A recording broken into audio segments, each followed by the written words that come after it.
కుంభమేళ ఏదో ఒక టైంలో ఈ పదం వినే ఉంటారు. అయితే కుంభమేళ అనగానే మనకు గుర్తు వచ్చేది పవిత్ర స్నానాలు, అఘోరాలు, నాగసాధువులు, పూజలు, కోట్లాది మంది జనం. హిందూ సనాతన ధర్మంలో మహా కుంభమేళకు ఎంతో ప్రత్యేకత ఉంది. అసలు ఏంటి కుంభమేళ? దీని యొక్క చరిత్ర ఏంటి? ఎప్పుడు ప్రారంభమైంది? అసలు ఈ అఘోరాలు, నాగసాధువులు ఎవరు? అనే విషయాలను ఈరోజు తెలుసుకుందాం. Welcome back to the Meta mic.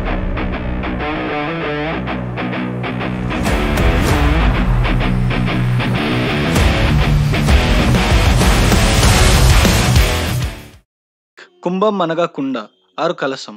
అలానే భారత ఖగోళ శాస్త్ర ప్రకారం కుంభం అనేది ఒక రాశిని కూడా సూచిస్తుంది. ఈ రాశిలోనే ఈ పండుగను నిర్వహిస్తారు. మేళ అనగా కలయిక లేక జాతర.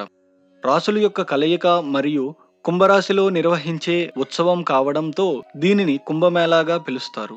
ప్రతి 12 సంవత్సరాలకు ఒకసారి మహాకుంభమేళాను నిర్వహిస్తారు. ఈ కుంభమేళాలో పాల్గొనేందుకు ప్రపంచంలో నలుమూలల నుంచి లక్షలాది మంది భక్తులు తరలి వస్తారు. దీనికంటే ముందు ప్రతి 4 సంవత్సరాలకు ఒకసారి కూడా కుంభమేళ కార్యక్రమాలు నిర్వహిస్తారు. అర్ధ కుంభమేళాను ప్రతి 6 ఏళ్లకు ఒకసారి హరిద్వార్ లేదా ప్రయోగరాజ్లో నిర్వహిస్తారు. పూర్ణ కుంభమేళా మాత్రం ప్రతి 12 ఏళ్లకు ఒకసారి ప్రయోగరాజ్, హరిద్వార్, ఉజ్జయిని, నాసిక్లో నిర్వహిస్తారు. 12 పూర్ణ కుంభమేళాలు పూర్తయిన తరువాత అంటే 144 సంవత్సరాలకు ఒకసారి అలహాబాదులో మహాకుంభమేళా నిర్వహించబడుతుంది. చివరిసారిగా 2013లో ప్రయాగ్రాజ్లో మహాకుంభమేళా నిర్వహించగా ఇప్పుడు 2025లో కుంభమేళాను నిర్వహిస్తున్నారు. అయితే ఈ కుంభమేళాను ప్రతి 12 సంవత్సరాలకు ఒకసారి ఎందుకు నిర్వహిస్తారు? దీని హిస్టరీ చాలా ఇంట్రెస్టింగ్ గా ఉంటుంది, వినండి. కుంభమేళా చరిత్ర సుమారు 850 ఏళ్ల నాటిదని చెప్తారు. దీన్ని ఆదిశంకరాచార్యులు ప్రారంభించారు. జ్యోతిష్య శాస్త్రం ప్రకారం కుంభమేళా నిర్వహణ గ్రహ స్థానంతో సంబంధం కలిగి ఉంటుంది. అనగా సూర్యుడు, బృహస్పతి గ్రహం యొక్క స్థానాల ఆధారంగా ఈ వేడుక జరుపుకోవడం జరుగుతుంది. 12 ఏళ్ల తర్వాత కుంభమేళా నిర్వహించడానికి ప్రధాన ఆధారం బృహస్పతి కదలికకు సంబంధించిందని. ఎందుకంటే బృహస్పతి ఒక రాశిలో సుమారు 12 నెలల పాటు ఉండి 12 సంవత్సరాల్లో 12 రాసుల పర్యటన పూర్తి చేసి తిరిగి అదే రాశిలోకి రావడం జరుగుతుంది. ఇలా గురువు 12 ఏళ్ల క్రితం ఎక్కడ ఉన్నాడో 12 ఏళ్ల తర్వాత మళ్ళీ అక్కడికే చేరుకుంటాడు. బృహస్పతి 12 సంవత్సరాల సంచారం చేసి మళ్ళీ అదే రాశి అనగా కుంభరాశికి చేరుకుంటాడు. సూర్యుడు, బృహస్పతి సింహరాశిలో ఉన్నప్పుడు ఈ కుంభమేళాను నాసిక్లోని త్రయంబకేశ్వర్లోను, సూర్యుడు మేషరాశిలో ఉన్నప్పుడు హరిద్వార్లోను, బృహస్పతి వృషభ రాశిలో, సూర్యుడు మకర రాశిలో ఉన్నప్పుడు కుంభమేళాను ప్రయోగాలో, బృహస్పతి సూర్యుడు వృశ్చిక రాశిలో ఉన్నప్పుడు ఉజ్జయిన్లోను నిర్వహించడం జరుగుతుంది. ప్రతి స్థలంలోనూ కుంభమేళా నిర్వహించే తేదీలను సూర్యుడు, చంద్రుడు, బృహస్పతి యొక్క స్థానాల ఆధారంగా ఎప్పటికప్పుడు నిర్ణయించడం జరుగుతుంది. దీన్ని ఆదిశంకరాచార్యులు ప్రారంభించినట్లు చరిత్ర ద్వారా తెలుస్తుంది. పురాణాల ప్రకారం సాగర మథనం ప్రారంభమైనప్పటి నుంచి కుంభం నిర్వహించినట్లు చెబుతారు. కొందరు పండితులు దీన్ని గుప్తకాలం నుంచి ప్రారంభించినట్లు చెప్తారు. అందుకే చక్రవర్తి హర్షవర్ధన్ దగ్గర కొన్ని ఆధారాలను చూడవచ్చు. వీరి తరువాత ఆదిశంకరాచార్యులు, ఆయన శిష్యులు, సన్యాసులు అఘోరాలకు సంగం ఒడ్డున రాజస్నానానికి ఏర్పాట్లు చేశారు. ఇక్కడ స్నానం చేయడం వల్ల మోక్షం పొందుతారని చాలా మంది నమ్ముతారు. అందుకే లక్షల సంఖ్యలో భక్తులు తరలి వస్తారు. అయితే ఈ స్నానాలు ఆచరించడానికి మనం ఎప్పుడూ చూడని అఘోరాలు, నాగసాధువులు లక్షల్లో ఒక్కసారిగా ప్రత్యక్షం అవ్వడం గమనిస్తాం. అసలు ఈ అఘోరాలు, నాగసాధువులు ఎవరు? అఘోరాలు, నాగసాధువులు శివుని భక్తులు. వారు సన్యాస రూపాన్ని తీసుకొని వింత వింత మార్గాల్లో శివుడిని పూజిస్తారు. ఎప్పుడూ శరీరానికి చితాభస్మం ధరించి బట్టలు లేకుండా దిగంబరంగా జీవిస్తూ ఉంటారు. సాధారణంగా అఘోరాలు చేసే సాధన 3 రకాలుగా విభజించబడి ఉంటాయి. శివ సాధన, శవ సాధన మరియు శ్మశాన సాధన. అనగా శివుని ముందు తపస్సు, శవం ముందు తపస్సు మరియు శ్మశానంలో తపస్సు చేస్తారు. కుళ్ళిపోయిన మాంసం తినడం, నగ్నంగా తిరగడం వంటి చర్యల ద్వారా వారికి ఇతర ఐచ్ఛిక సుఖాల మీద వ్యామోహం లేదని బహిరంగంగా వ్యక్తపరుస్తారు. వారు చనిపోయిన వారితో సైతం మాట్లాడగలరు. నాగసాధువుల గురించి మీరు వినే ఉంటారు. అయితే ఈ నాగసాధువులు ఎవరికీ కనిపించరు. ఎవరు చూడకుండా సూక్ష్మ శరీరంతో తిరుగుతూ మన మధ్యే ఉంటారు. అసలు నాగసాధువులు ఎక్కడ ఉంటారు? కుంభమేళ, అర్ధ కుంభమేళాలకు ప్రత్యేక ఆకర్షణగా నిలిచే ఈ నాగసాధువుల గురించి ఎన్నో చిక్కని ప్రశ్నలున్నాయి.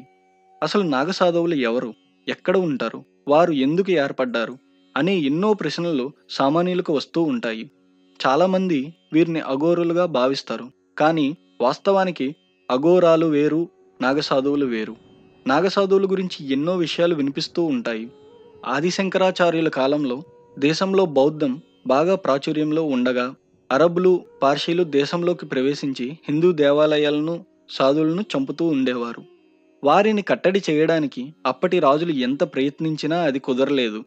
దీంతో హిందూ ధర్మాన్ని రక్షించాల్సిన అవసరం ఉందని గుర్తించిన ఆదిశంకరాచార్యులు ఓ వర్గాన్ని తయారు చేస్తారు.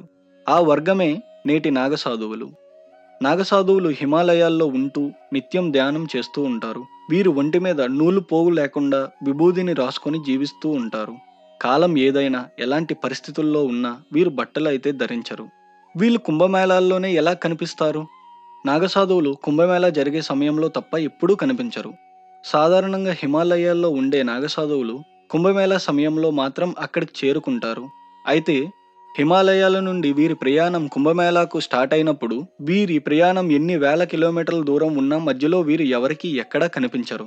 మళ్ళీ కుంభమేళా నుండి హిమాలయాలకు బయలుదేరినప్పుడు కొంత దూరం వెళ్ళి ఒక్కసారిగా మాయమవ్వడం జరుగుతుంది.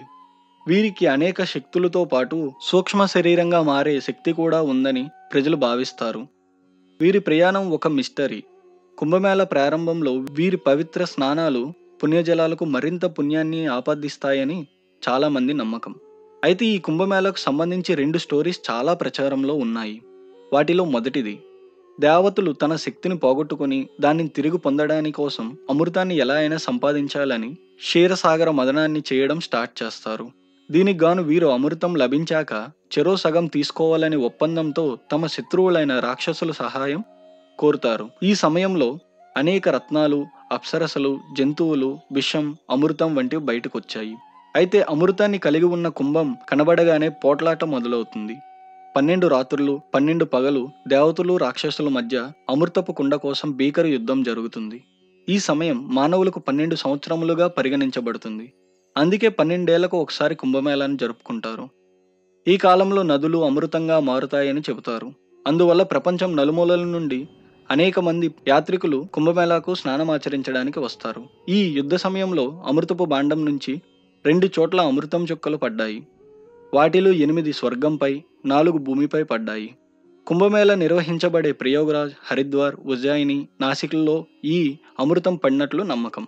ఇంకా రెండో కథనం ప్రకారం ఈ యుద్ధ సమయంలో మహావిష్ణువు మోహిని అవతారంలో తన వాహనమైన గరుడికి అమృతం ఇచ్చి భద్రపరచమని చెప్తాడు. ఈ అమృతపు కుంభాన్ని తీసుకొని పారిపోతూ ప్రయోగ, హరిద్వార్, ఉజ్జయిని, నాసిక్లలో కొన్ని అమృతపు బిందువులు పడతాయి. అమృతం కోసం జరిగిన పోరాటంలో చంద్రుడు అమృతాన్ని ప్రవహించకుండా కాపాడాడు. గురువు కలశం దాచాడు. సూర్యదేవుడు కలశాన్ని పగిలిపోకుండా కాపాడాడు. శనిదేవుడు ఇంద్రుని కోపం నుంచి రక్షించాడు. అందుకే ఈ గ్రహాల కలయిక ప్రతి సమయంలో మహాకుంభం నిర్వహించబడుతుంది. ఎందుకంటే ఈ గ్రహాల కలయిక వేళ అమృత పాత్ర రక్షించబడింది. ఆ తర్వాత దేవతలందరూ శ్రీ విష్ణుమూర్తి సాయంతో అమృతాన్ని సేవించారు. మహాకుంభమేళ వేళ చేసే స్నానాన్ని రాజస్నానంగా పరిగణిస్తారు. ఈ సమయంలో నదుల నీరు అమృతంతో కూడిన సమానమైన లక్షణాలు కలిగి ఉంటుందని చాలా మంది నమ్మకం. ముఖ్యంగా ప్రయోగరాజ్లో రాజ్యస్నానానికి మతపరమైన ప్రాముఖ్యత ఉంది. ఇక్కడ యమున, సరస్వతి, గంగా నదులు కూడా కలిసి త్రివేణి సంగమంగా ఏర్పడతాయి. అయితే 2025లో మహాకుంభమేళాను ప్రయోగరాజ్లో నిర్వహించబడనుంది. దానికి సంబంధించిన కుంభమేళా స్నానాల తేదీలు: 13 జనవరి 2025 పుష్యపూర్ణిమ, 14 జనవరి 2025 మకర సంక్రాంతి, 29 జనవరి 2025 మౌని అమావాస్య, 3 ఫిబ్రవరి 2025 వసంత పంచమి, 12 ఫిబ్రవరి 2025 మాఘ పూర్ణిమ, 26 ఫిబ్రవరి 2025 మహాశివరాత్రి రోజున కుంభమేళా చివర పుణ్యస్నానం ముగుస్తుంది. ఇలాంటి విషయాలు మరిన్ని తెలుసుకోవడానికి please like, share and subscribe. Thank you.